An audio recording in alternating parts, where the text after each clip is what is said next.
దేవునికి స్తోత్రములు. ఇప్పుడు మనం చదువుకునే వాక్యం ఆదికాండం 32 అధ్యాయం 15 నుంచి 23 వరకు. మరియు వారిలో మొదటి వానితో, నా సహోదరుడైన ఏశావు నిన్ను ఎదుర్కొని, నీవెవరి వాడవు, ఎక్కడికి వెళ్ళుచున్నావు, నీ ముందరనున్నవి ఎవరివని నిన్ను అడిగినడలా నీవు ఇవి నీ సేవకుడైన యాకోబు ఇది నా ప్రభువైన ఏశావు కొరకు పంపబడిన కానుక, అదిగో అతడు మా వెనుక వచ్చుచున్నాడని చెప్పమని ఆజ్ఞాపించాను. అట్లా అతడు నేను ముందుగా పంపుచున్న కానుక వలన అతను సమాధానపరిచిన తర్వాత నేను అతని ముఖం చూసేదును.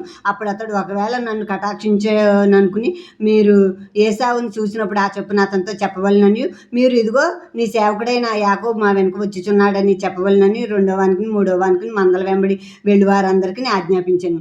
అతడు కానుకను తనకు ముందుగా పంపించి తాను గుంపులో ఆ రాత్రి నిలిచాను.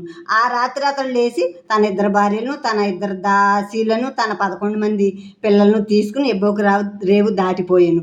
యాకోబు వారిని తీసుకుని ఆ ఏరు దాటించి తనకు కలిగిందంతకి పంపివేసిను.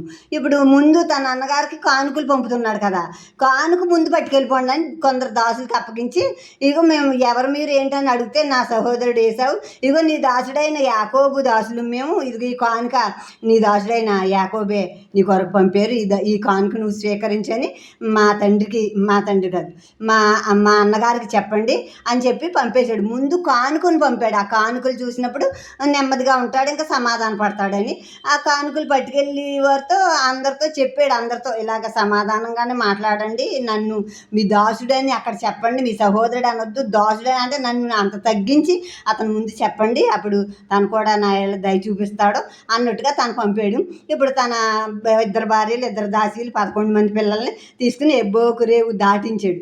వాళ్ళని కూడా దాటించి ముందు ఈ కానుకను పంపాడు, వెనకాల మిగతా గుంపుని తన పరివారాన్ని అంతటిని వెనకాల పంపేశాడు అనమాట. ఆమె